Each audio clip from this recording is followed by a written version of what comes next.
ensure that we're always maintaining a stable, sufficient cash position. So together, this reporting creates a more dynamic view of our finances. This approach is increasingly considered a best practice among school districts across the state, as it strengthens your oversight, supports informed decision-making, and reduces the risk of financial surprises. So ultimately, the goal of this report is to provide you with greater clarity and confidence in the district's financial management. It allows us to identify issues earlier, respond more strategically, and ensure we're stewarding public resources responsibly in support of our students and our community. I welcome any questions and feedback as we implement this new process. So you'll see this in each month's board report. It'll be an action item on the following in next month. So now we're gonna jump into the budget, which is the other half of the presentation tonight. You see this one? Yep. Yes. Perfect. All right. So the purpose of the budget revision is to align the budget with current financial conditions, ensure accurate reflection of revenues and expenditures, and maintain the district's overall financial stability. This is standard practice for school districts to do a budget revision here. The budget revision incorporates refined enrollment projections with associated revenue assumptions having been updated to reflect the anticipated changes in student-driven funding sources, updated expenditure estimates to reflect settled contract groups and detailed analysis of current and historical expense trends, as well as current financial condition post-audit results for year ended 6/30/25, because it's adopted, the preliminary budget is adopted prior to the year starting. Here we're looking at the revenue adjustments from the preliminary to the revised budget, and the revenue changes from the preliminary budget are as follows. So we have levy revenue and gen ed aid. There's a budgeting line adjustment change, so we moved it from one bucket to the other. So you see an increase in levy revenue, but that's coming out of the gen ed aid unrestricted, and it's just how we're recognizing how we're budgeting for it. So gen ed aid and special ed aid show a net decrease of $560,000 after the levy item classification due to updated enrollment figures since the preliminary budget. There's been great work done at the district to obtain additional grants. As you can see, the increase reflected in federal programs of $113,000. We're expecting an increase also in other revenues due to interest earnings, donations, and other local grants obtained since the initial budget, for an increase of $362,000.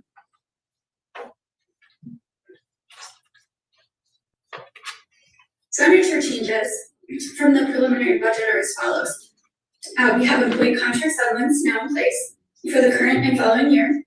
There's known severance or retirement payments, as well as unemployment insurance and PFML or paid family medical leave impacts. We're showing extrapolations of expenses to end the year lighter than what was budgeted in contracted services and the capital areas, as you can see, and the budget was adjusted to reflect these areas. The preliminary to revised budget change is lower in expenses by approximately $192,000.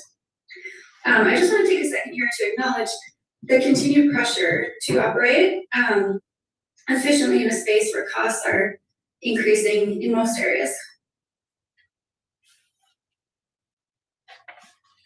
So the net of our revenues and our expenditures is our fund balance.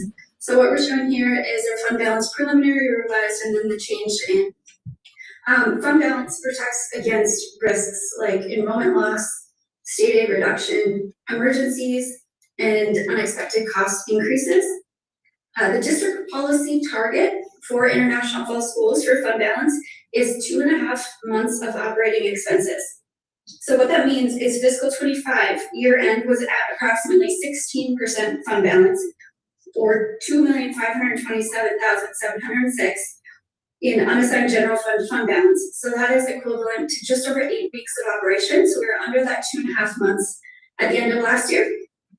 So we're projecting for fiscal 26 year end to have an unassigned fund balance of around 2.6 million, which will be about 18%, and that's equivalent to 9 weeks of operations. The revision is going to bring our change in fund balance to a more positive position than the initial budget had represented, showing increased fund balance of approximately 75,000. With the mid-year detailed review and settlements in place, we feel we now have a better picture of where we'll land to end the year. I just want to say it is important that we continue to focus on getting our fund balance up in the years to come to be within the policy.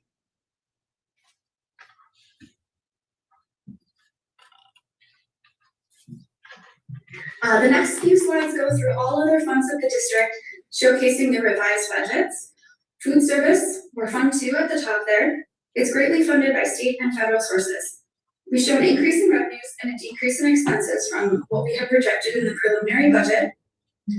Community service, or Fund 4, is self-funded primarily through fees, state aids, and property taxes.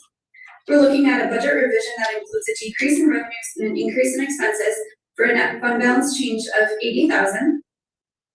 Debt service fund, or Fund 7, that fund is restricted to use for bond repayment only. There was just a slight change in the budget for this, both in revenues and expenditures. Then two more, we have our building construction fund and our student activity fund. The building construction fund is used to record all operations of a district's building construction program that are funded by the sale of bonds, capital, loans, or major capital projects costing $2 million or more. There can be no borrowing from the building construction fund. Any cash balance or investment remaining in the building construction fund is held in a trust for authorized building projects for which the bonds were sold and must not be used to support cash deficits in other funds. The activity in this fund is driven by the progress of construction, and oftentimes is off balance for revenues due to the timing of the debt issuance early and the spend down pattern of longer construction projects. We have updated Fund 6 to more closely resemble the interest earnings and expected spend down that we know as of today as the project's near completion. Student activity fund. We had noted changes in revenues and expenditures to reflect the current year activity and extrapolation to end the year for that one. Thank you so much for your time today. It's my recommendation that you proceed with an approval of the revised budget as presented. Question. We have a question. I think I was listening carefully, but I must have missed it. So once the revisions were made, then did we get back to a 2.5 month fund balance? Not quite. So we're projecting 9 weeks to end the year. All right. Okay. And you're at 8 last year. Okay. Thank you. Yeah, of course. Any other questions, Lauren? No? All right, thank you, Lauren. Yeah, thank you. All right, we'll move on to number 2, Elk Student of the Month. Thank you, Lauren. Thanks. Take care.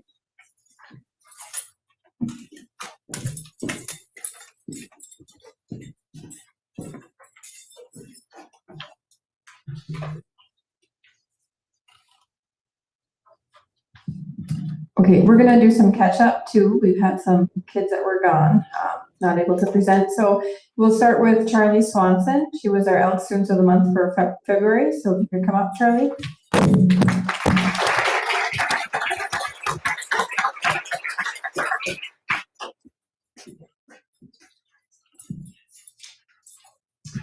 It's my pleasure to recognize Charlie Swanson as a nominee for Student of the Month at Falls High School. Over the past year, Charlie has become a positive and dependable member of our school community. She brings enthusiasm, school spirit, and a strong sense of pride in being part of FHS. Charlie's positive attitude and willingness to be involved help create a welcoming and supportive atmosphere for students and staff alike. Charlie is actively involved in several activities at FHS, including volleyball, hockey, cheerleading, and dancing with Darcy. Through these activities, she demonstrates teamwork, dedication, and commitment to representing our school in a positive way. Whether competing on the volleyball court, cheering on the hockey team, or participating in dance, Charlie consistently shows energy, encouragement, and support for those around her. In the classroom, Charlie works hard and takes pride in her efforts. She approaches her schoolwork with determination and a willingness to improve, striving to do her best in each of her classes.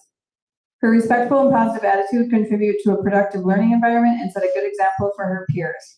Mrs. Hammer shared the following about Charlie. I'm happy to recommend Charlie Swanson for Student of the Month at Falls High School. Over the past year, Charlie has truly found her place within our student body and has become a positive, dependable member of our school community. She brings great energy and school spirit to everything she does and consistently represents FHS in a way that reflects pride and positivity. Charlie's enthusiasm, character, and involvement in school activities make her a valued part of the Falls High School community. Her willingness to contribute, work hard, and represent her school with pride make her very deserving of recognition as Student of the Month.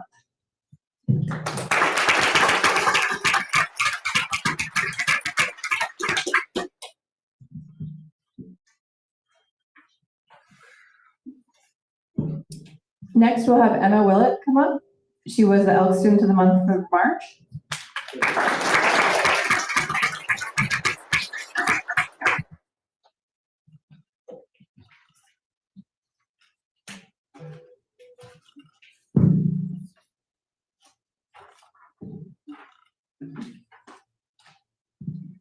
It is my pleasure to recognize Emma Willett as Elk Student of the Month for March. Emma is a dedicated and thoughtful student who, as a senior this year, has truly embodied the character and work ethic that set a strong example for her peers.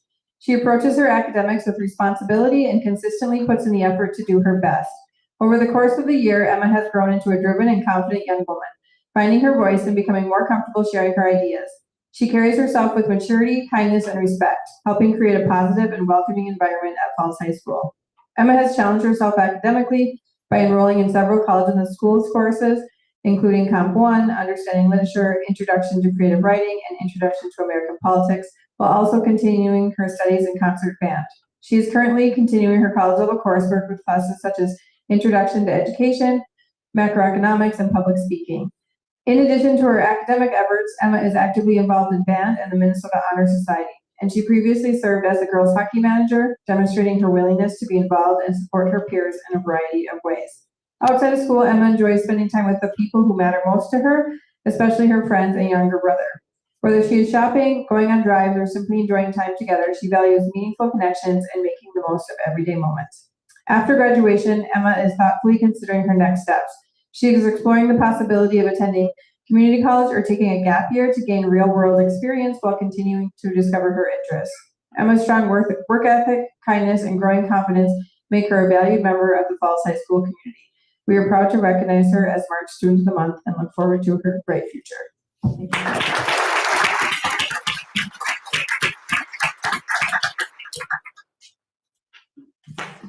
And then we'll have Olivia Spry.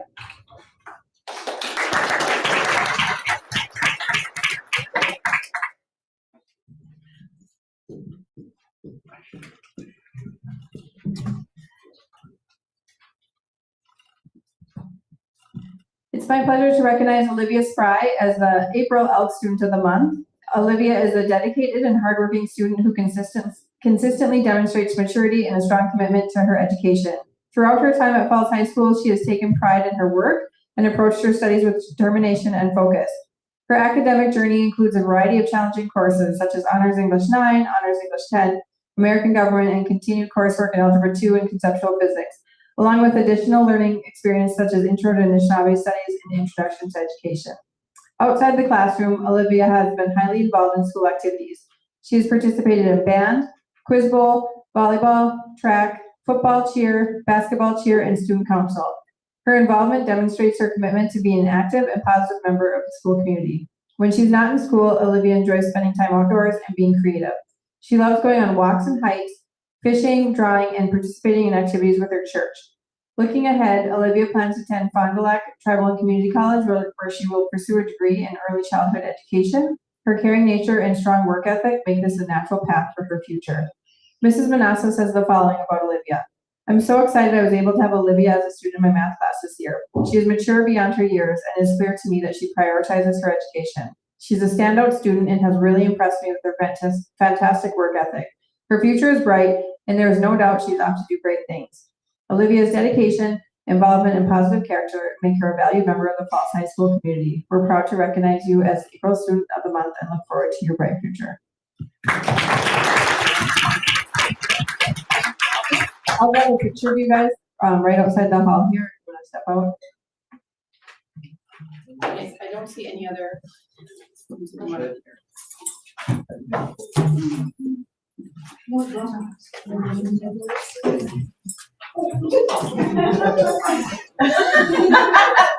read that.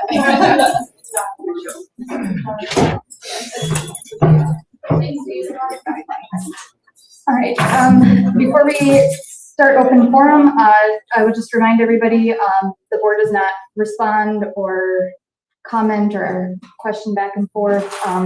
Just come up, you have 3 minutes to speak, and then we'll move on to the next person. We'll start with Rebecca Nelson. Should I go to the podium? Yes. Yep, it's just right up.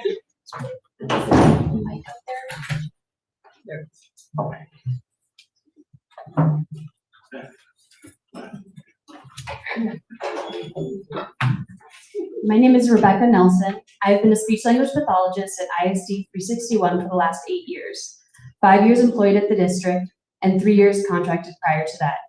You were being asked at this meeting to reduce my FTE from a 1.0 to a 0.5. I emailed you all a letter with information about service times and caseloads, and now I'm here to ask you in person to reconsider this decision. We see over 80 students with service times totaling roughly 95,000 minutes. Given academic times,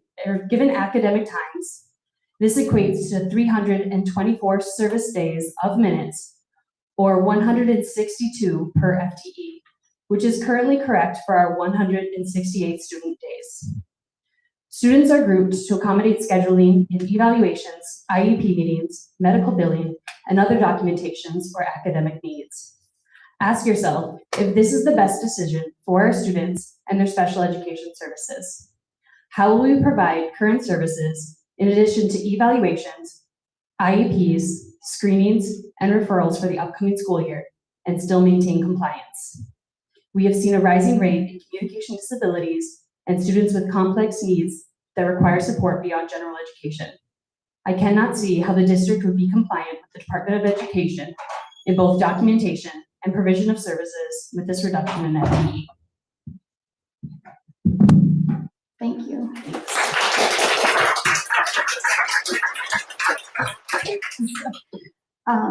Leif Larson is next.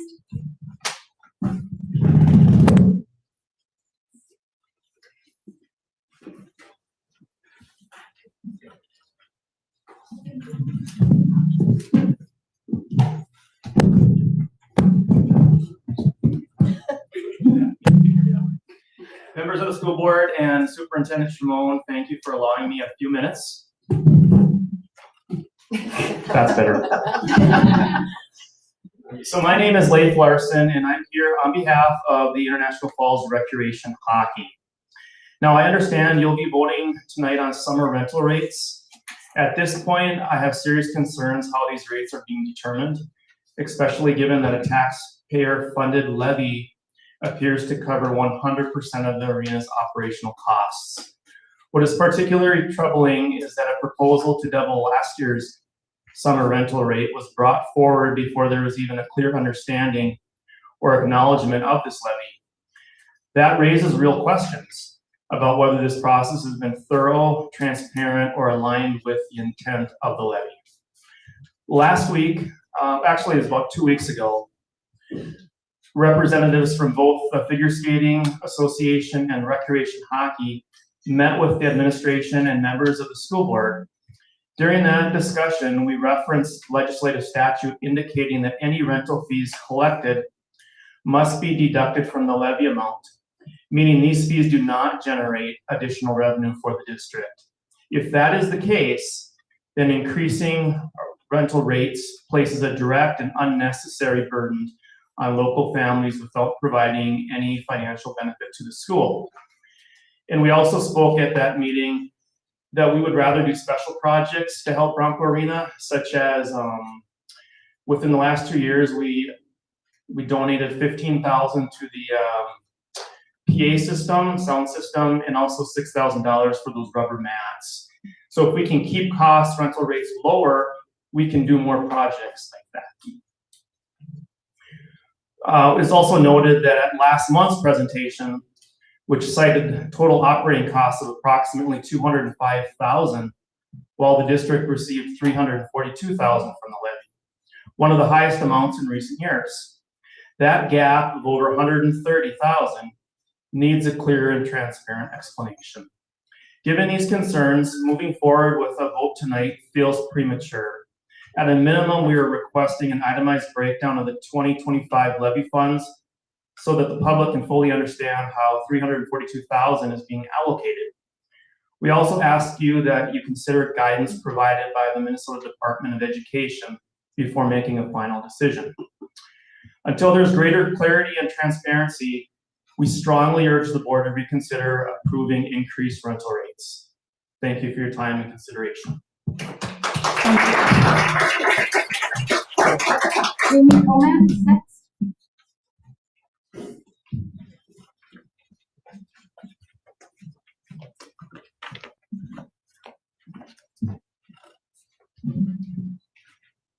Good evening. My name is Jamie Conant. I'm speaking on behalf of the International Falls Figure Skating Club as a board member. I'm also a parent of children in both the figure skating program and rec hockey. As a club, we appreciate the many discussions that have taken place over the last month regarding the rental fees increasing from $70 per hour to $140 per hour at Bronco Arena for summer ice. Thank you for taking the time to listen to our feedback through our many emails and in-person discussions. Although we appreciate the board considering a revisited rate of $100 per hour, in light of the information acquired over the last couple of weeks regarding the ice arena levy, we believe that the previous summer rental rate of $70 per hour should be reinstated until all aspects of arena costs and revenue are understood by all parties. According to Minnesota Statute 126C.45 for the ice arena levy, each year, an independent school district operating and maintaining an ice arena may levy for the net operational costs of the ice arena. The levy may not exceed the net actual costs of operation of the arena for the previous year. Net actual costs are defined as operating costs less any operating revenues. If this is the case, then any additional rental fees charged would not benefit the district, as this amount would need to be deducted from the requested levy amount for the following year, resulting in less money received. Additional fees for rental would also put added strain on the youth programs currently utilizing this facility, which in turn adds extra financial burden to the associated families. At the previous school board meeting, the data disclosed in the school board presentation indicated that the operating costs of Bronco Arena were significantly less than what was actually paid to the district via the ice arena levy from the state of Minnesota.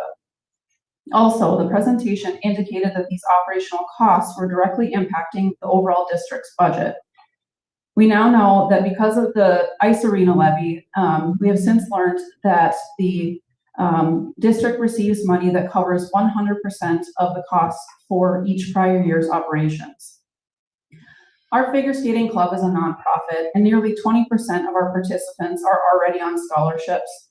Summer skating is extremely important to our club as it feeds skaters into our regular season, and without it, we would experience decreased membership. We would like to again respectfully ask the board to reconsider the decision for ice rental fees and consider reinstating the rate of $70. We feel that this is the only right next step until all pieces of this levy and the finances involved are understood by all parties. We would like clarification on how the levy money is being used, in addition to how the rental revenue impacts the levy allocation. Thank you for your time and hearing our concerns. Thank you. All right, seeing no further public open forum, Crazy, it's your turn. My turn. Oh. My name is Terry Thompson. You guys don't know me by that, but Crazy. I'm chair of the Purple Pride Committee. We are asking for authorization from the school board to have a fish fry to generate money, fundraising to generate money, and that fish fry will be on, I forgot the date, no, it's good, July 16th, okay, from 2 to 6 p.m. Last couple of years, our fundraisers have generated over $21,000, and hopefully this year we plan to do the same, and everything we raise at that fundraiser, every penny we make goes right back to the kids. So with the new rules, it's a responsibility to ask for permission from the school board. Thank you. Thank you Thank very you. much. And thank you for the work that you've done. All right. Nothing further for open forum. We'll move to committee and administrative reports. Beth is going to pull up the MSBA.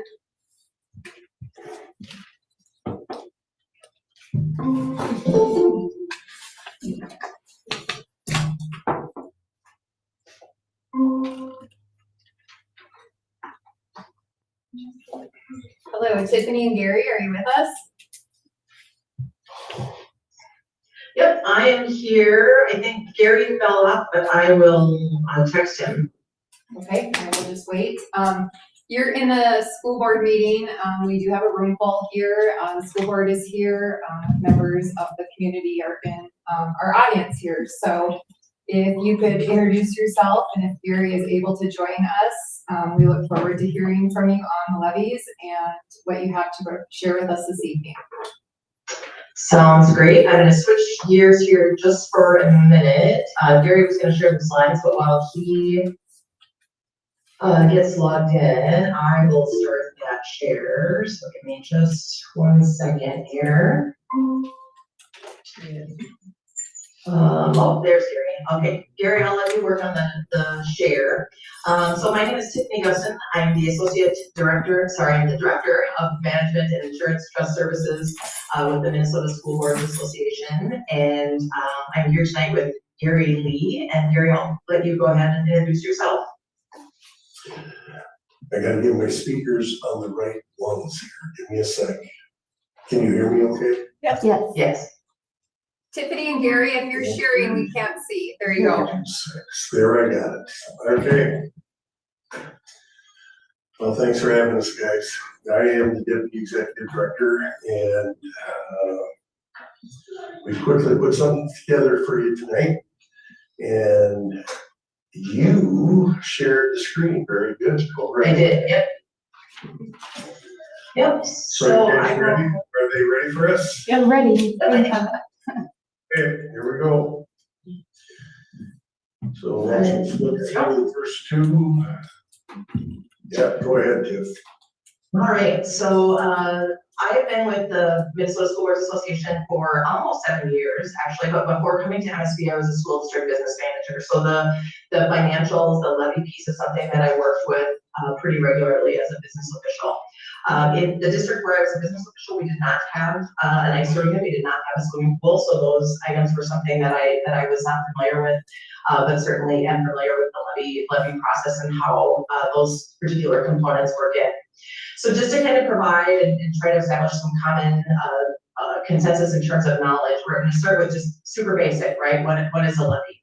So a levy is a tax that's imposed on property which the school board may levy is limited by statute. So when the school district determines its levy, then that information is passed on to the county, and then the county spreads that levy, and that becomes the piece that each property owner then pays in order to support the school district, as well as your city, county, township, and so on.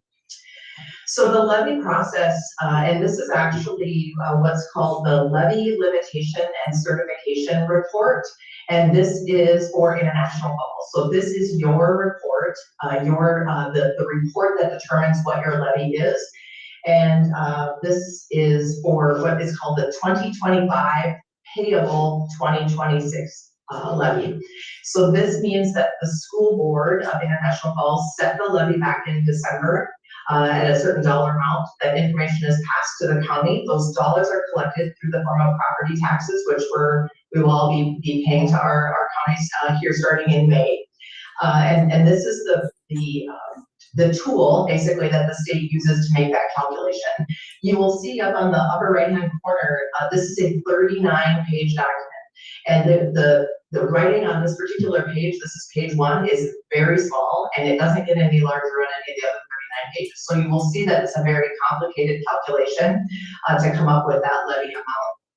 There's a lot of drivers that go into the levy, your student counts, your property values, and there are some other pieces that your school district staff puts into that system in order to make those calculations.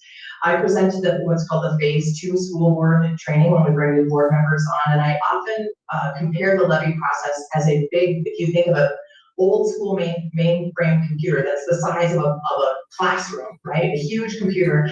All of the inputs from all of the school districts across the state go into that. All of those numbers are compiled and calculated, and then the levy comes out of that process for all of the different school districts.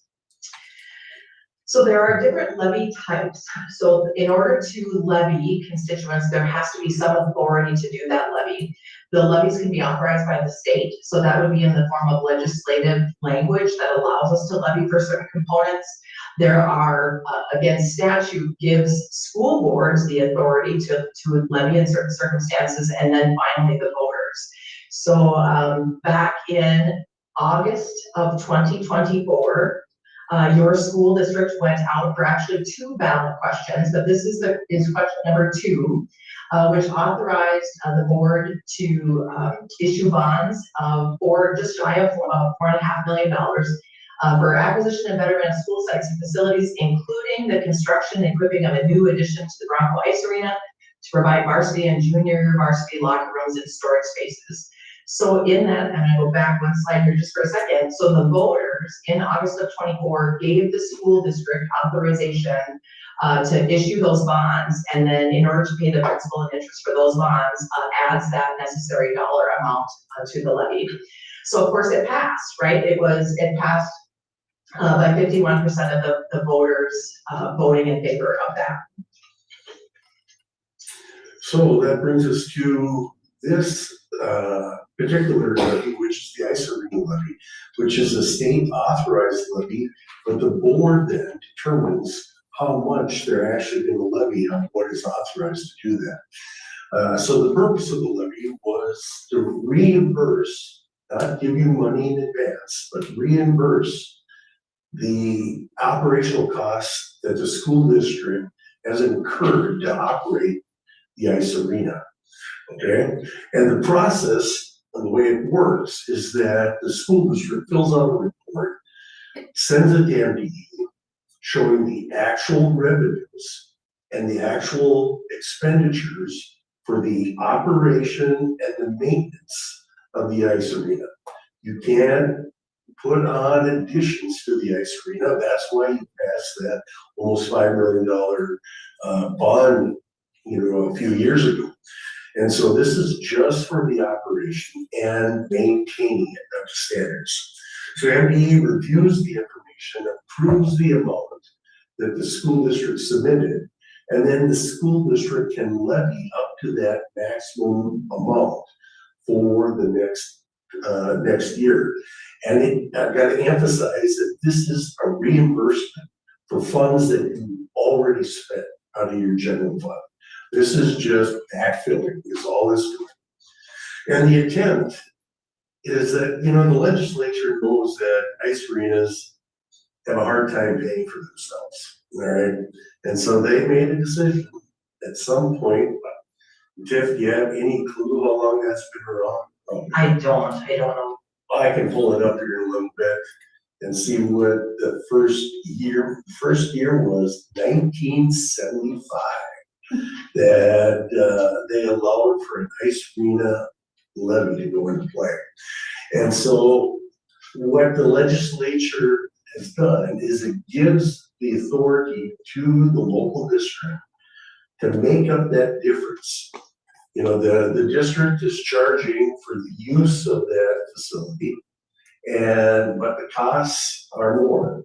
And so whatever that gap is, then the legislature has allowed the school district to go out and recoup those dollars. And it's just, they have given you this authority based on the expectation that the arena is being operated with sound financial oversight and responsible management. All right, they're not going to come up and audit things, but that is the assumption that they're making. So that's really all we have for you today. Oh, I forgot this one. Yes, and so this is just an example. So gross expenses, 100 grand, revenue of 20 grand, you can levy up to 80. Scenario 2, same thing, 120 of expenses, 30 of revenue, you can levy up to 90. And so it's a simple formula, that where it gets a little complicated is in the determination of those expenditures. And what are allowable expenditures for the operation and maintenance of the ice arena.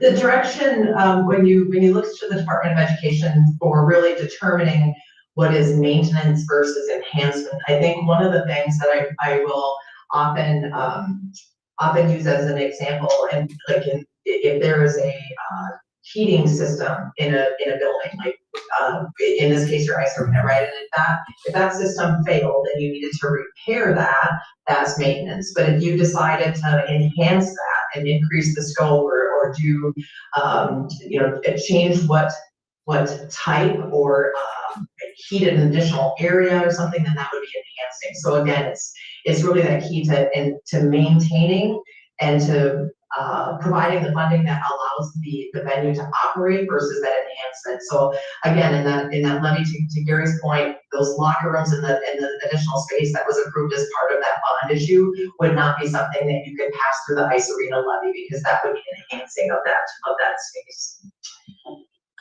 So I will unshare my screen, or try to here. Does the board have any specific questions? Yes, I do. Go ahead. Okay, so if the school district chose not to charge certain dollar amounts for fees or not to charge much fees at all, then does that fall in that category of what you're saying, sound financial oversight and responsibility? Does that make us look like we're not being responsible if we were to say, let's charge a really low amount knowing we can get the money in another way? And that would be in one of those gray areas, and we can't give you a yay or nay on that, but I can just tell you that the legislature makes some assumptions that you're operating it under a fiscal responsibility. So I can't say yes or no.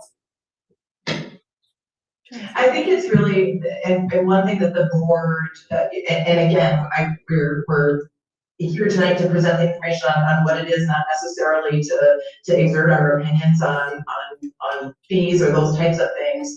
But I think some of the things that the board would want to take into account is what are the total expenses, and I don't know what the total expenses of the district are versus what is brought in with that offsetting revenue. But that would be the first place if I was sitting at the board table where I would look, what is the cost, and then what revenues are we bringing in?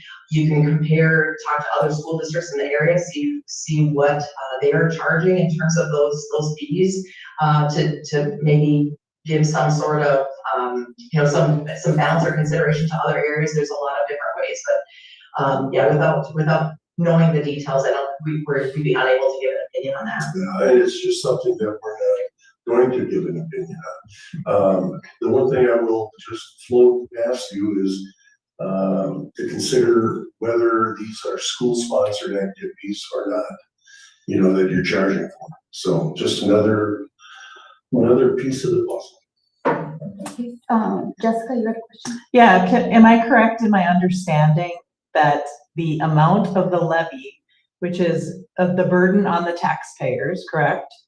Yep. Is lessened by any income that we take in. So we are lessening the burden on the taxpayers based on how much money we take in for rental fees, for example.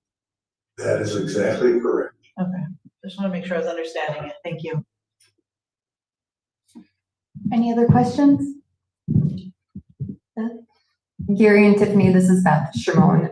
One of the things that I would just like to ask you is, what are some of the trends that you are seeing for ice arenas across Minnesota? Are you seeing school districts, a lot of ownership, or are you seeing these go back to communities and publics? Because some of the research that I've done, we are a handful that still own our ice arena. And is that a trend that you're seeing due to the cost of running an arena and or pool? Yeah, I mean, definitely from a pool standpoint, I've seen that. I've had numerous conversations with school districts across the state that have gotten rid of the pool and it's went to the community.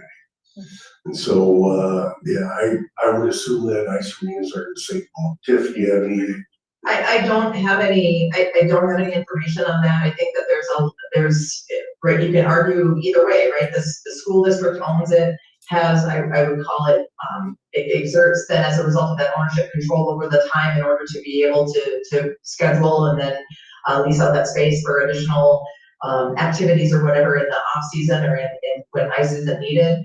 But there is also, there are counties, there are cities who own those facilities, and then they lease back to the school district. So there isn't a right or a wrong, or I don't know that there's really a trend one way or the other. I'm not aware that there's been a change one way or the other. I think in most cases, the ownership is based on the way that it's always been done, right? The school has always owned the arena, the county has always owned the arena, and then it's difficult. I don't think it happens very often where those transitions in ownership. Sometimes it's who's the primary user, right? Who uses the facility most, and then they're the ones that serve as the owner or the fiscal agent, and then lease out. So yeah, I don't know that there's any information that we would have on trends in ownership changes. And the other question I would ask then is, if the county, for example, owned your arena, how would they charge for use of the arena? You know good and well that they're going to charge the school district for high school and sanctioned sports. You know, what are they gonna do? So. Thank you, guys. Any other questions? Beth? Not by me. Thank you for your time tonight. We appreciate it. Bronco Arena is a pillar in our community and a lot of people use it. So we appreciate you providing some information and your collaboration with MDE on this topic. And we will share the information. And if anybody needs to contact you or us, we will circle back. But thank you for your time tonight. Yes. Have a good evening. Thank you. Thanks. All right, we will move on to reports. Do we have a student rep report tonight? No? All right. Mrs. Tate?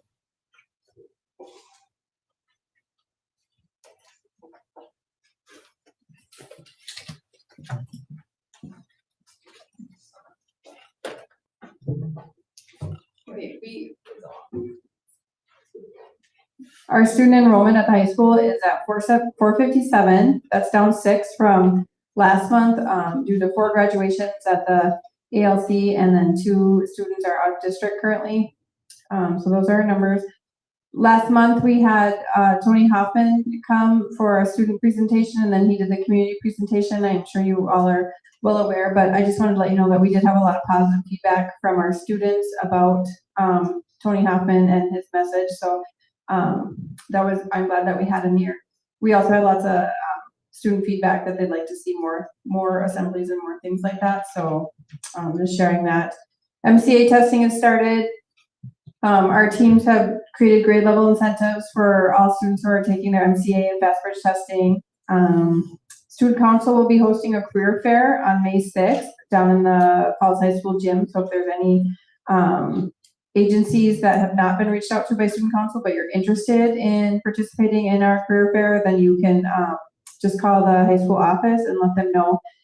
It'll be May 6th, 8:30 to 12:30. Student Council will also host a service learning day on May 20th. We don't have all the details worked out, but we are hoping probably to go out to the cemetery and do some cleaning out there. I used to do that with 5th grade, but the cemetery board is always very appreciative that when we can get kids out there, so we'd like to bring a larger group out there to maybe hit more area. So Spring Pep Fest is May 13th. And then Mrs. Shimon and I are working on the scholarship award banquet for May 6th. Let's see, and we're working on our scheduling, got all our student registrations in, so we're working on getting all that stuff in, and working with a company to help us get everything just right. We did only have for 10th graders, we only had 9 currently registered for PSEO, so that is positive. Normally it's like 15 or 17, so that is a trend in the right direction.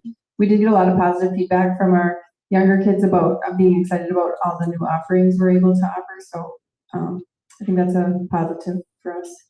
Any questions? Has there been any more conversation to Rainy River? No. Is that gonna happen? There will be future conversation. Chair. Yeah. Smith and I did have a conversation about it today. All right, thank you. Any other questions? Perfect. Mrs. West?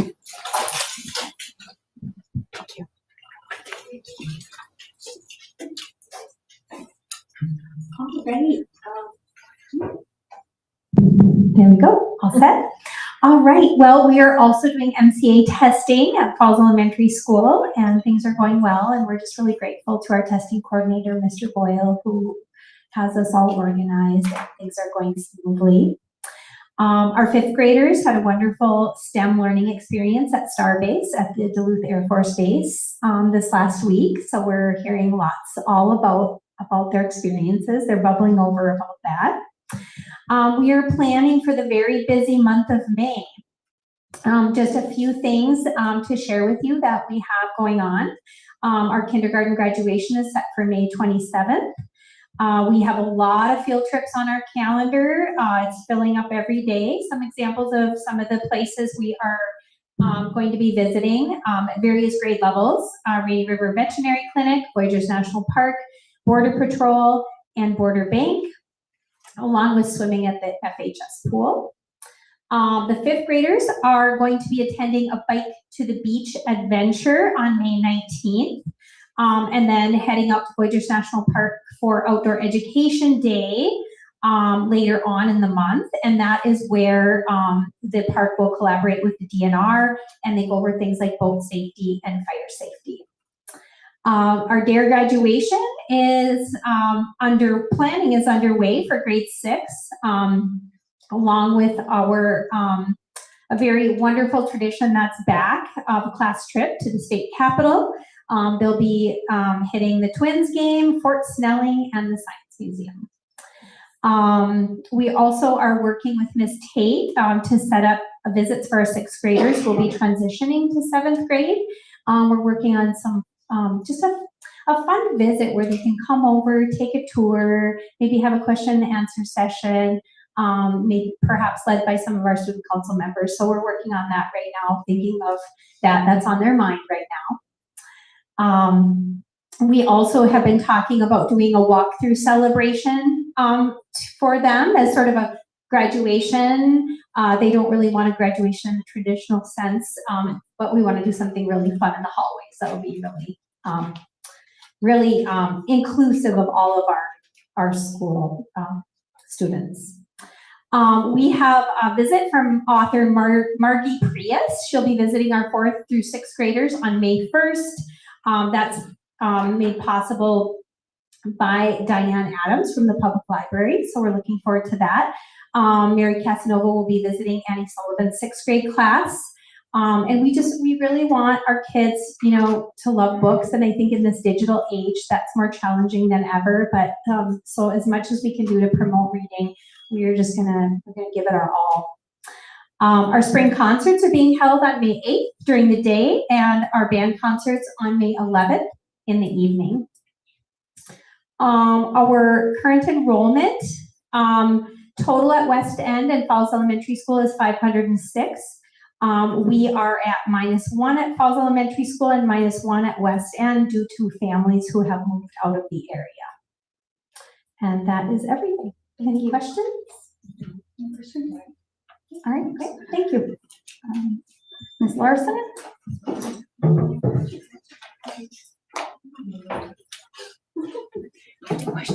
Do I?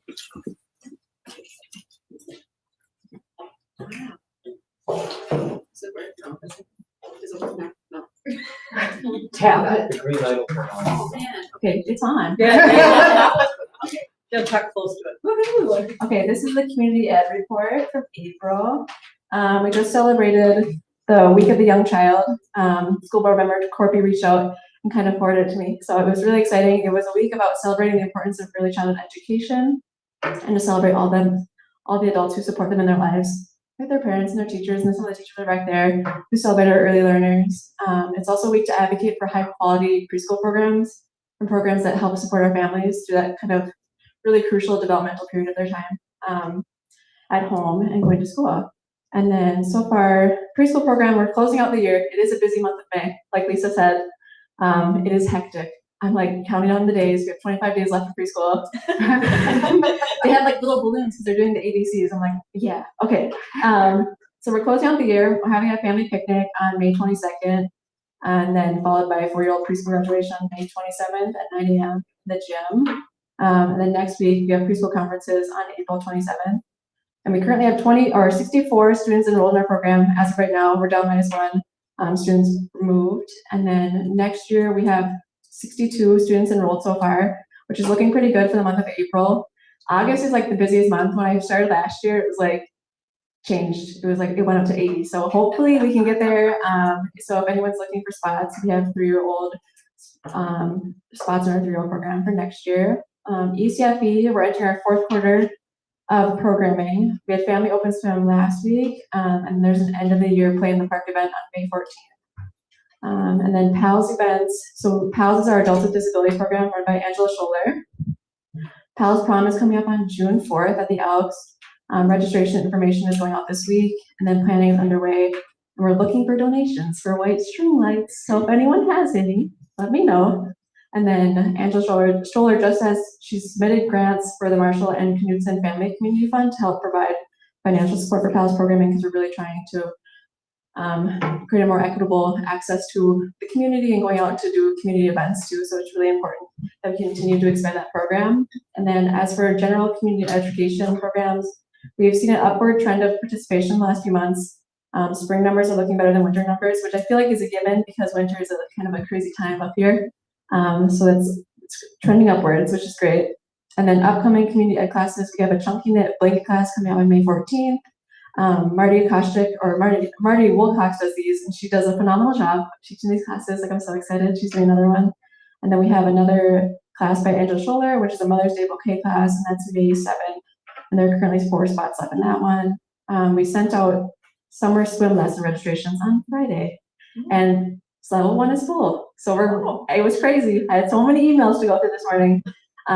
So yeah, if anyone's looking for swim lessons, that's in level 2 is open. So those are great. And then defensive driving, we have May 12th going on at the college, which is, right up here, it's really busy. And then driver's training in June, spots are still available. And then, as always, we're looking for new folks to share a skill, passion, or talent with others. So if you're interested in running a community ed class, reach out to me and we can chat about this. And then upcoming community events, we have a bike rodeo this weekend. If anyone knows, Cary Park Arena, 11 a.m. Bring your bikes, there's food too. And then kids will learn the importance of bike safety to prepare for summer. So I have a question. What did you say, Molly, about donations for the PALS? Yes, so Angela's looking for white string lights to hang from the ceiling. So if you have any in the garage or anywhere, let me know. It'd be greatly appreciated. Molly, did you check with the prom closet? See, I think I might rifle through it, or I'll send Ange to do it. But I'm afraid to take anything. I just reach out. So for sure, yeah, just ask. That's a good recommendation. Okay, that's a good idea. Okay. They had a bunch up to the same. Yes, we wrapped up 1 million of them all day on Sunday. Okay, awesome. Well, thanks, guys. Okay. Thank you.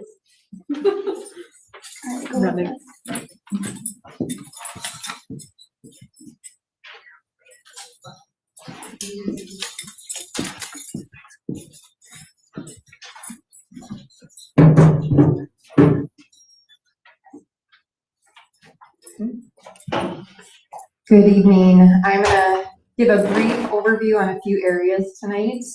One of the first ones that we're going to start with tonight is I know the community and the school board is looking to have an update on the construction and what is happening throughout our school community as we get ready to close the school year and really ramp up construction over the summer. We'll have a lot of areas that are really closed up during the course of the summer. So we're going to just take a brief look and do a walkthrough of 4 different areas that construction is currently underway, and that includes Falls High School, Bronco Stadium, Bronco Arena, and Falls Elementary. As you can see on the presentation, all of them are in progress, with some of the big heavier lifts will happen over the course of the summer because of student and staff safety. And right now we're really operating primarily in the evenings. The construction teams are working overnight because school is still in session. So the first area that we're going to talk about is the renovations that are happening at Falls High School. And the heaviest lift has really happened in the CTE division. And when you look at the new building that was put on the back end of Falls High School, we have it all framed in, the roof is on, and the space is actually quite magnificent when you look at it, you walk in there. What this is going to offer our students when it comes to CTE programs within the school district is very exciting. And this is an expanded area that's happening all across the nation. And you're really seeing some great things happen where kids are doing that hands-on learning experience when it comes to trades and some of the additional programming that they look for when it comes to the wiring components. They look at construction and the ability to maneuver both internally and externally of this facility gives a lot of different spaces for these kids to work. So when we look at the PowerPoint here, we can tell that there's a number of areas that are completed, from helping the joints to the painting is completed, ductwork is done, the windows are installed, and the concrete is sealed. Next, they're going to start getting ready. There is a big dust controller unit that will go on the back side of the building, but they have to wait until the frost leaves the ground because they don't want it to settle funny. So those are on pause until we get it into the good course of spring. As you look at other areas within Falls High School, we do have things that have started, and really it comes with demolition. So when you start looking at the backside of the cafeteria, they have it all sealed off, and that's where the student lounge will be. It'll be the new family bathroom, the booster event sales that we'll be opening up for events within the with our games and activities. In addition to, when school is over and graduation is done, that entire area will be shut down and blocked off, because that is when the main walls to the cafeteria will be taken out and opened up. So that will all be sealed off following graduation, and we'll really primarily shut down that area for safety reasons. In addition to, on the backside of the cafeteria, when school is over, you will see the emergency doors that will go into the staff parking lot. The other areas that are happening in the school right now, and if you have not had the opportunity to see it, some of our floors have the new flooring in purple, gold, and white. It's beautiful, it's exciting. We're getting away from those cement floors and taking out some of that old flooring that is starting to seep through and crack. So the kids are excited about it, the staff are excited about it. The care that we can see happening even by our students, you can just tell that they feel really good by having some of these updates happening. The painting has started, although a lot of the main hallway painting won't be conducted till school's out. We're really looking at how we can make it happen that every area has the new flooring and the painting done, so it's all fresh versus having some components that are old and some components that are new. All of the lighting has gone in, and a lot of staff aren't used to the brightness, so we've had to adjust it a little bit, but it is really refreshing to see the brightness come throughout the school. And an area that is going to be added due to fire compliance is a sprinkler system outside of the gymnasium that we have to put in to be compliant with the state, in addition to main construction of the downstairs bathrooms, and that's right outside the office area. So the big event, those areas will be entirely demolished and new bathrooms will be put in, which are direly needed at Falls High School. The next area that we're going to talk about, this is really the inside. This is a simulation of what the inside of the CTE area will look like when it's in use. There's going to be a number of different stations. The large garage door will offer kids to be able to work on. They talked about building fish houses. They've talked about building sheds, saunas, so they'll be able to maneuver materials both inside and out. Bronco Stadium. This one has been an interesting process, and I've learned a lot in the course of this work. As we know, Bronco Stadium is a historical site, a beautiful stadium in itself, but the construction and the foundation underneath have been a challenge for the workers. So one of the areas that I just want to briefly talk about is just to look at the areas of progress that are in play right now. The walls are framed, everything's been inspected, everything's up to code. The teams are continuously working day shifts and into the evening, trying to get this done as fast as they can in order to have it completed for the season. So when they talk about the mechanical, electrical, and plumbing, everything in the walls is really finished, and all inspections are happening right now with all these different areas. So sheetrock is slated to go up next. The goal is to have this completed this week or by the end of next week. One of the things that was the barrier and it slowed the process down, so we saw a lot of the businesses and vendors taking a little bit longer, is as they started to adjust and lift the concrete and work with the flooring, they found that the foundation underneath had really eroded, and they had worried about what they were putting in and taking out could bother the infrastructure in other places. So they had to go through a really robust inspection, and we really had to talk that through. The Bronco Arena renovations, we have a lot going on in that building. They also had post-prom there this weekend, so it was a facility of all trades over the weekend. As you can see, there is a lot of work that still needs to be done in Bronco Arena, but there's a number of things that are currently happening. So the ref locker room that's going to be put, one of the areas that Bronco Arena has not ever had is an area specifically designated for our refs, really a place that they have to themselves in between periods, and to really go to and take moments. Sorry. Take areas that they have a break in between periods. So they usually had to go into the locker room, they've gone into the Zamboni room. So one of the big projects that had to happen was they had to grind into the concrete and start new plumbing outside of the bleachers. And then also they had to go through a mass inspection to ensure that that was compliant. And as we know, the infrastructure is very, very old, so there were some challenges in that work, and it took a little bit longer than they anticipated. Joist reinforcement, they're working with the sprinkler systems. They've also done some inspections on some of our beams on the roof. There are some areas that they foresee that are going to need some repair down the pike because of the age of the infrastructure of the building. So they are highlighting those areas as they continue to go through the work that they're doing for the district. The original locker rooms, they are being cleared, and everything is being taken down and hauled out. The walls are being prepped and cleaned for painting. All the new lockers have been ordered. Some of the construction, the new offices for the coaches, they are being framed in. New doors, new door frames are coming. And really, they're going to be brand new locker rooms. They're going to be state of the art. The stuff that's coming for our players and our community are quite lovely. On the back side of the gymnasium, or the gym of Bronco Arena, we do have the storage rooms that are going up, and those are under construction right now. And those will be multi-purpose for most of our athletic teams within the district. I know those are not exactly what we anticipated that we would get out of the project, but we had to live within our means, and the storage rooms are back there. They are going to be a nice size for our athletic teams to use. So they've started the taping, the insulation, and the mudding, and it's continued work in progress. So it's coming along, and it's a big lift over the next 2 months, but we're really looking forward to that for our players. Falls Elementary. The heavy lift for Falls Elementary is over the summer, and you're really going to see a majority of Falls Elementary shut down for the summer. So we'll probably be making space for Mrs. West over here because she's going to be losing her office. So as you can see when you go by, safety is a big concern when it comes to Falls Elementary. Between Falls Elementary and Bronco Arena, there's mass fencing that's been put up due to the construction vehicles and the hauling of materials coming in and out.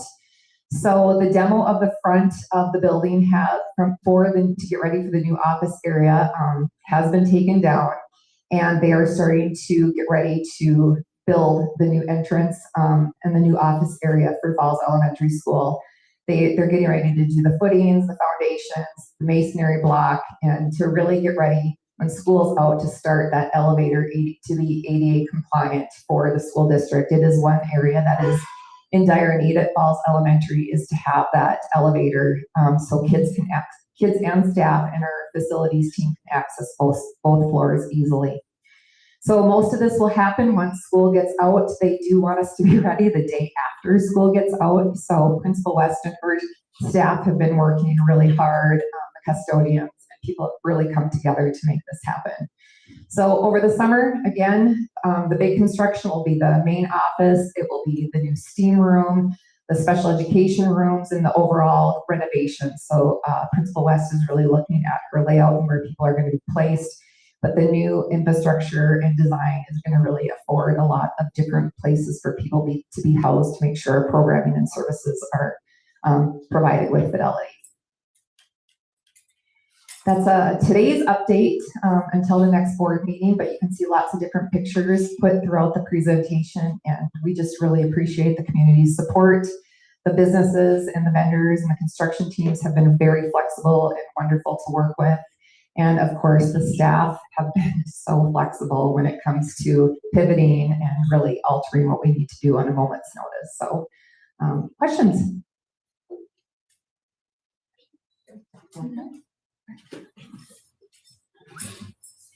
So I have my phone up here with me because my printer died and I couldn't print anything out. So I'm going to do the best that I can. I'm just going to wrap up with a few things that I want to share with the board tonight before we proceed to the agenda. One of the things that I just, again, want to highlight is I want to highlight the gratitude on behalf of the district for our staff and for our students and our coaches regarding, they've really, again, just pivoted and really been very flexible in what we have had to do in the construction. Every day seems to be either a new challenge or an ask, and we've really had to modify. One of the other things is we've had to really change the structure of the comings and goings for our families, and we've had to ask a lot of our families when it comes to drop off, pick up, and it might be changed the next day, everywhere from preschool to 12th grade, and even how our facilities and transportation team navigate the course of a day. And there's been some challenges in that, but overall it has gone very well. And I just really appreciate how people have really adhered primarily to the side of safety, because at the end of the day, that's what matters the most, is the safety of our staff, students, and our community. We are also, the board has approved the 26-27 school calendar, and so the principals and I have been working diligently about our priority goals for the next school year and what our focus is really going to be on when it comes to professional development. We're starting really to hone that in, and we're looking forward to, though everybody would like their summer and they want to enjoy it, we're also really looking at what we're going to streamline and what the goals for the next school year will be. So administration and I will be presenting that to you in either July or August, so you have a clear understanding of what the priority initiatives will be. A group of us also met with Teamworks to update our school strategic plan, and we felt that that was very promising as we looked at the strategic plan from the past, and we really worked as a collective school district team. We had everybody there from the transportation coordinator to the superintendent to principals, teachers. Special education was represented. We really felt like it was a cohesive group, and we really prioritized where we want to see the district go when it comes to 21st century learning, making sure we have clear pathways for career and college readiness, in addition to how we are serving and what offerings are we bringing to our elementary students and our early education department. We'll have an update on that. Once Teamworks brings all of our data together, we'll have an update either in June or July for you at those board meetings. Projects and initiatives that we really need to, again, highlight as we talk about the end of the school year is the board has adopted the 26-27 calendar. Legislation has a House bill that was passed that we can start before Labor Day, which the board did approve. That being said, it's only for 2 school years, and then you will see Labor Day go back to an earlier part of September, but it is this coming year and the year after, it is later in September than normal. So you're seeing many school districts across Minnesota start before Labor Day, but again, it's just for 2 years and then it'll go back to the regular schedule. One of the additional things that came up in this process for these 2 years is when ISD 361's graduation date falls. So In those 2 years, the traditional graduation date for International Falls Public Schools now will land on Memorial Day weekend. So what we decided is that we would push out a survey to the families of the class of 2027 and get feedback from them to see what they would like to see for their graduation. Do they truly want to see it stick to a Sunday? Would they like to see it earlier? Would they like to see it during the evening? And so we're going to talk a little bit more about those results tonight. The results have come in, and I do want to share with the board what the families thought would be the best option for the graduates of class of 2027. In addition to the calendar, as most know, I just want to highlight again, the early outs have been removed from the calendar, so school will have the same schedule Monday through Friday for the 26-27 school year. In addition to priority areas for the school district, we have a robust school safety team that is working diligently on the overall plan for the school district, updating it to current practices, which is now going to be inclusive of behavior and digital threats. That is an area that we're still becoming educated on. We do have Steph at Ested and Renee at Imhoff. They are primarily leading this work. And then we have a district-wide committee that is representing the school district and doing a lot of the trainings and the mapping. We'll be training staff at our back to school week on a number of different areas. We do have a team that will be coming in and doing cyber mapping for our school district. So we'll have greater partnership with the police department and other emergency services within the community. Last, I just want to wrap up. You have a number of difficult decisions to make tonight. We have a lot of wonderful, positive things that are happening in the community. Even though the budget just reflected the grants that we have brought in at around $300,000, that is what we have received in money to date, but we know that the grant writer has been busy, and the grants to date that we have been awarded are over $1 million. Over the weekend, we were awarded an additional $250,000 that you'll see on tonight's board agenda. But I just want to remind you that, again, those are buckets of money that have to be spent in very specific areas. And so we were recipients of the just under $600,000 for community model school grant. Again, what will happen is we will hire a director to lead that work. That person will help facilitate a comprehensive needs assessment for the district. And what will happen and will come out of that, it will drive the work on how we spend that money based on priority areas. So I want you to keep in mind as decisions are made tonight, when we think about that $14 million budget, we have to think about it, a majority of it being staffing, and then remember that those dollars are tied to specific budgets. We are seeing, unfortunately, across the country and at a state level, we're seeing reductions in budgets. And that is inclusive of compensatory funding, to transportation funding, to special education funding. And as we know, it's very driven by student enrollment. And most school districts across the country are seeing significant reductions happening. And it doesn't feel good when you have to make those decisions because you're impacting people's lives. So when you think about the reductions that the school district is making, I've had to submit a proposal to you of about $900,000 in reductions. Some school districts, dear friends of mine who are superintendents, they have to make reductions of $4 million. So these are not easy decisions. I do not take them lightly as a new superintendent, and I'm learning and growing as I go. I want you to know that first grade and special education are two priority areas for me that I will watch very closely, and I will watch the data as it comes in. And we'll also be watching funding sources because those ebb and flow over the course of the summer. But we're always making decisions based on the year before. And we have to remember that that enrollment drives our budget. And we're hoping with the implementation of the new online school, which will be rolled out primarily in May, you'll get more information on that. We're hoping that will bring back some of those students who are homeschooled, some of those students who go online to other school districts online. There's a gamut across the state. In addition to, we're hoping to even create a hybrid model for our students to come back and try some of our CTE programming, and also with the enhancement and offering of the AA degree. So I know this is not an easy decision for you tonight, and I reflect. You have a number of people sitting here tonight. It has been a negotiation year. But also, we've also made gains. So when you think about, we had a fund balance that covered 8 weeks. We're now at 9 weeks. And the goal is to be fiscal stewards and think of all stakeholders. And I just want you to know that I appreciate the work that you do, but you do have difficult decisions tonight. But I have made the recommendations on the board tonight that I see could best lead the future of the district. Thank you. All right, legislative committee, Rox.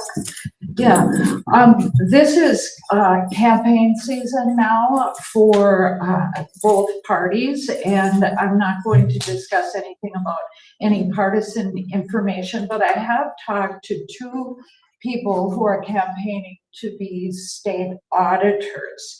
And I thought that it would be interesting to try to help people understand what they did. So I put this together. They basically oversee local government financial activities by doing audits of financial statements and reviewing other financial documents. They also analyze the information to put together reports for everyone, and they assist local government agencies with information. They also sit on about 7 state agency boards to assist with resources and decision-making. So I said to myself, what difference will that make to me? And it may help you decide who you want to vote for when it's time to vote by checking if the candidates want to focus more on auditing local finances or state level finances. So if they want to focus more on local or on state. The other thing is that some candidates may want to focus more on assisting agencies on how to comply with financial rules, while others may want to focus on high-profile investigations. In other words, being the hardcore monitors.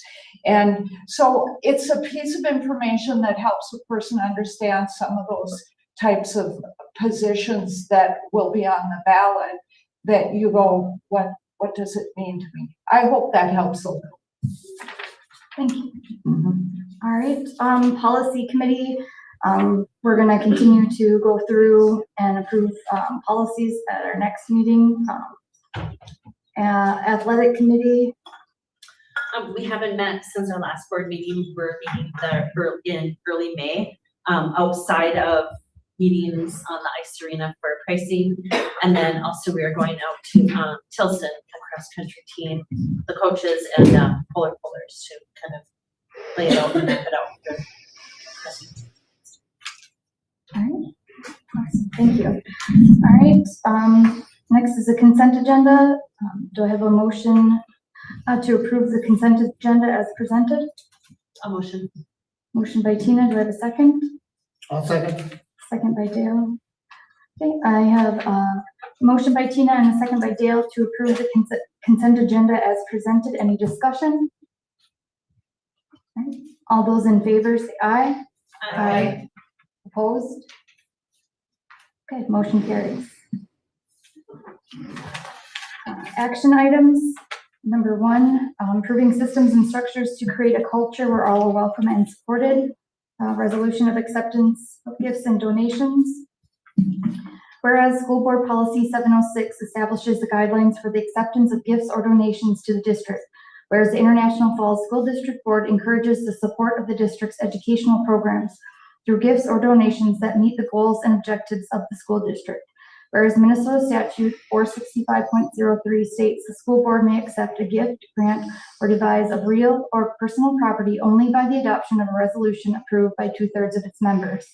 Therefore be it resolved, the School Board of International Falls Public Schools, ISD number 361, accepts with appreciation the following gifts, donations, or grants received by the school district. Do I have a motion? Motion by Jess and a second by Tina to approve the gifts of Essentia Health, donation to the FHS Wellness Center, $50,000. True Star Federal Credit Union donation to FHS Wellness Center, $5,000. Boys Hockey Boosters, 3 charter buses, huddle, and extra games, $4,160. Basketball Boosters, sound system, huddle, charter bus, $8,702. Kevin and Linda Nyberg Boys Hockey donation, $36.70. Prom donation, Border Chevrolet GMC, $5,000. Rotary Club of International Falls, $1,000. Helen Swenson, $500. Friends Garbage, $250. PCA, $1,000. VFW Post 2948, $1,000. Manco Trucking, $100. Inerson Flying Service, $250. And Up North Builders, $250. All those in favor of accepting the gifts and donations? Aye. Opposed? Whereupon the resolution is declared adopted. Move to 1B, approve the ISD 361-25-26 revised budget as presented by CISO earlier. Do I have a motion? I'll move. Motion by Dale. Second by Jess. Any discussion? All right, all those in favor of approving the ISD 361-25-26 revised budget as presented by CISO, signify by saying aye. Aye. Opposed? Motion carries. Next is approve the Independent School District 361 contract agreement with American Federation of State, County, Municipal Employees, Local 510 for July 1st, 25 to June 30th, 2027. Do I have a motion? I'll motion. Motion by Jess. I'll second. Second by Rox. Any discussion? No? All right, I have a motion by Jess and a second by Rox to approve the Independent School District 361 contract agreement with American Federation of State, County, Municipal Employees, Local 510 for July 1st, 2025 to June 30th, 2027. All those in favor? Aye. Opposed? Motion carries. 1D, approve the Independent School District 361 International Falls, Minnesota and Falls Principals Association contract agreement for July 1st, 2025 to June 30th, 2027. Do I have a motion? A motion. Motion by Tina. Second. Second by Jess. Any discussion? All right, motion by Tina and second by Jess to approve the Independent School District number 361 International Falls, Minnesota and Falls Principals Association contract agreement for July 1st, 2025 through June 30th, 2027. All those in favor? Aye. Opposed? Motion carries. Approve Friday, May 28th, 2027 as graduation date. Do I have a motion? A motion. Motion. Second. Tina and second by Jess. Discussion? So I would just like to present to the board, there was a questionnaire, a survey that went out to the families for graduates of the class of 2027. Their choices for graduation date were to continue Sunday, May 30th at 1 p.m., change it to Friday, May 28th at 7 p.m., opt for an afternoon or evening ceremony on June 4th or 5th, and the last option was June 6th at 1:00 p.m. So their choices were either over Memorial Day weekend or the following week and on the weekend.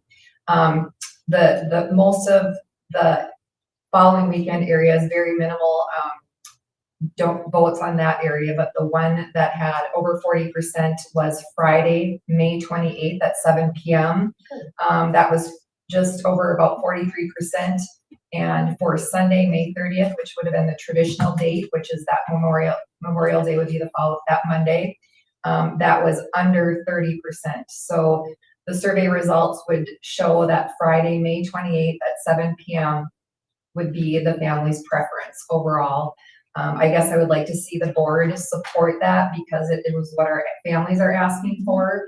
And it is Memorial Day weekend. It would give them that entire weekend if they're traveling with their families still and or to hold a party if that's when they opt to do it.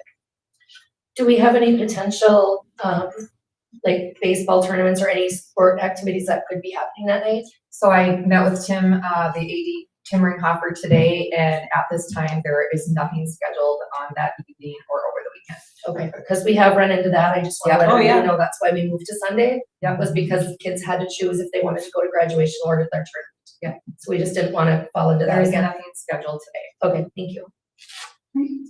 Any other questions? Comments? Okay, all right, I have a motion by Tina and a second by Jess to approve Friday, May 28th, 2027 at 7 PM, the graduation date. All those in favor? Aye. Opposed? Motion carries.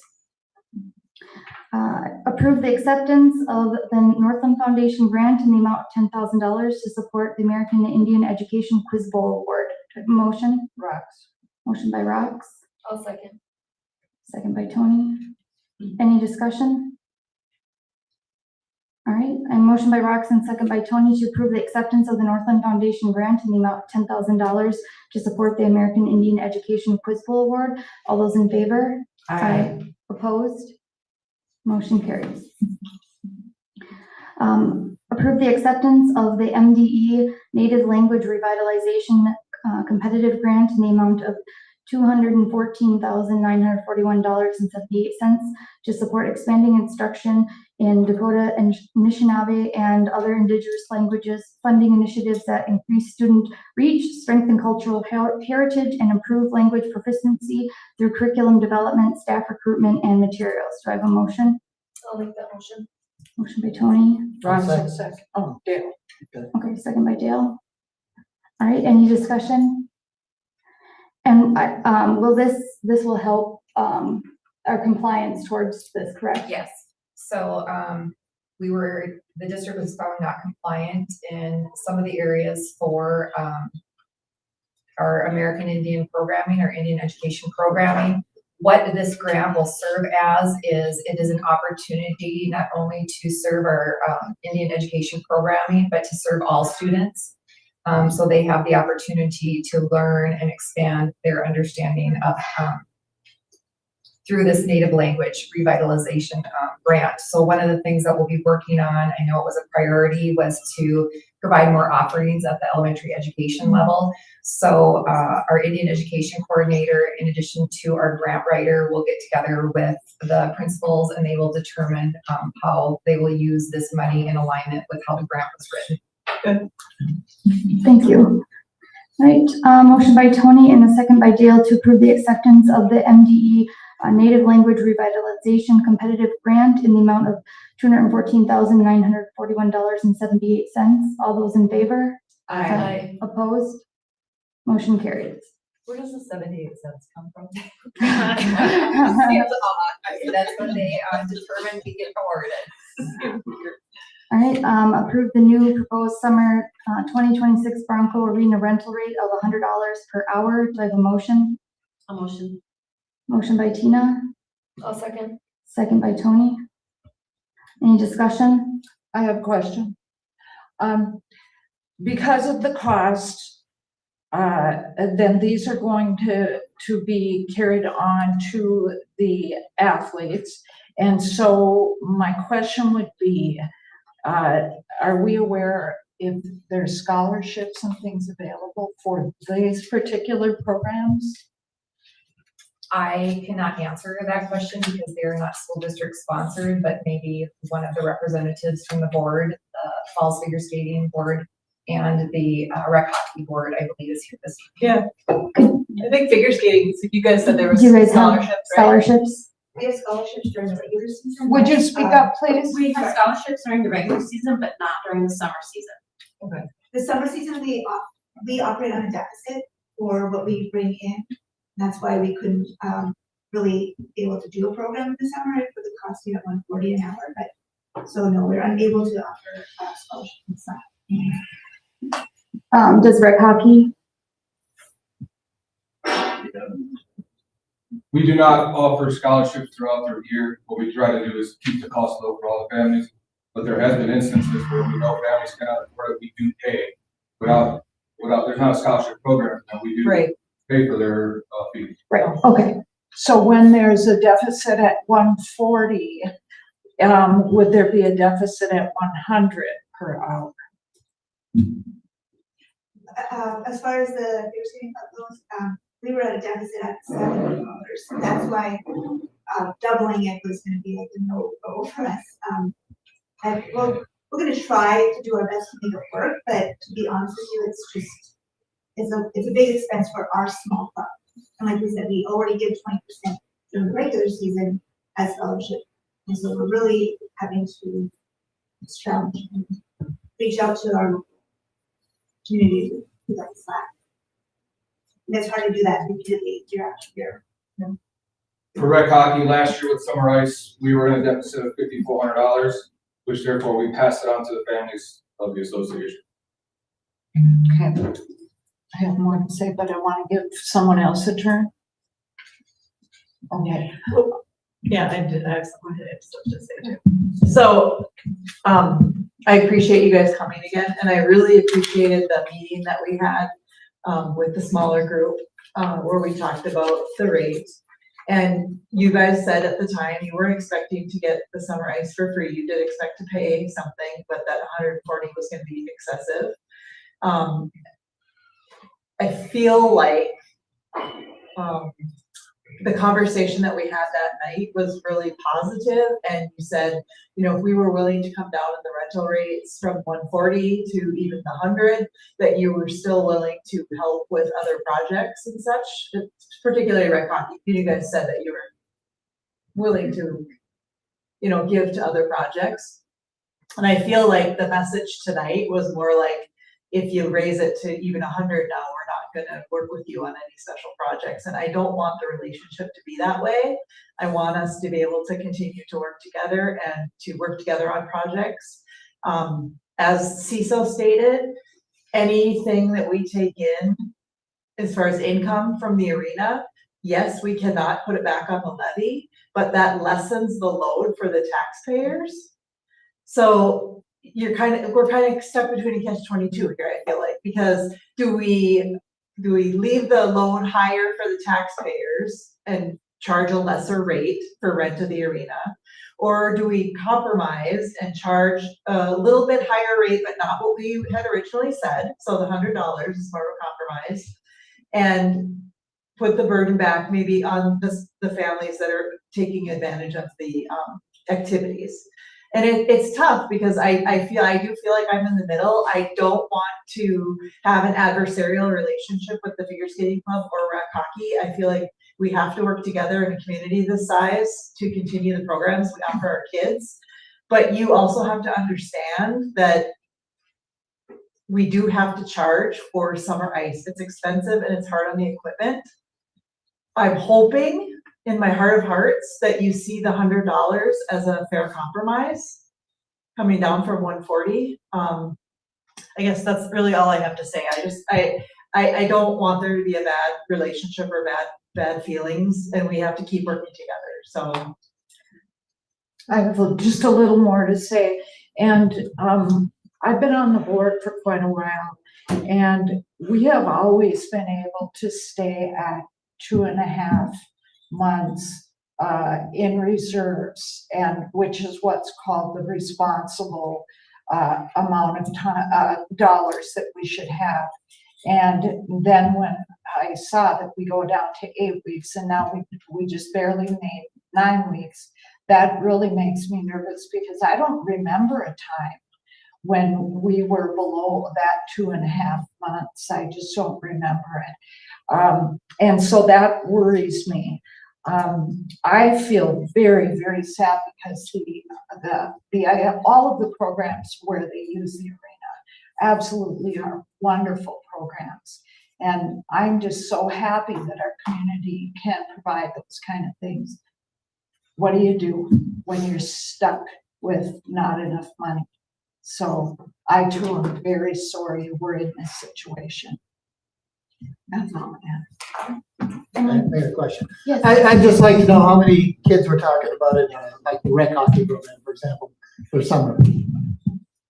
This year we had 161 kids signed up for youth hockey.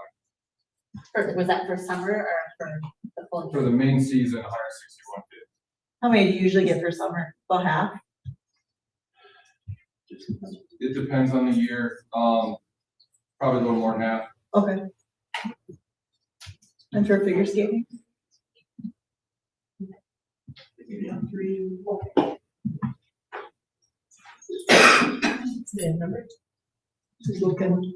I think she's looking up last numbers. Yeah. Thank you. I'm sorry, I was just pulling out my information. That's okay. During our regular season this year, we only had 55 participants. And last year's summer program, I think we had 47. Okay. So you get a good chunk of the club in the summer. That's good. All right. Any other discussion? All right. We have a motion by Tina and a second by Tony to approve the new proposed summer 2026 Bronco Arena rental rate of $100 per hour. All those in favor? Aye. Opposed? Motion carries. Do I have a motion to adjourn? I like that motion. Motion by Jess and second by Tina. All those in favor of adjourning? Aye. Motion carries.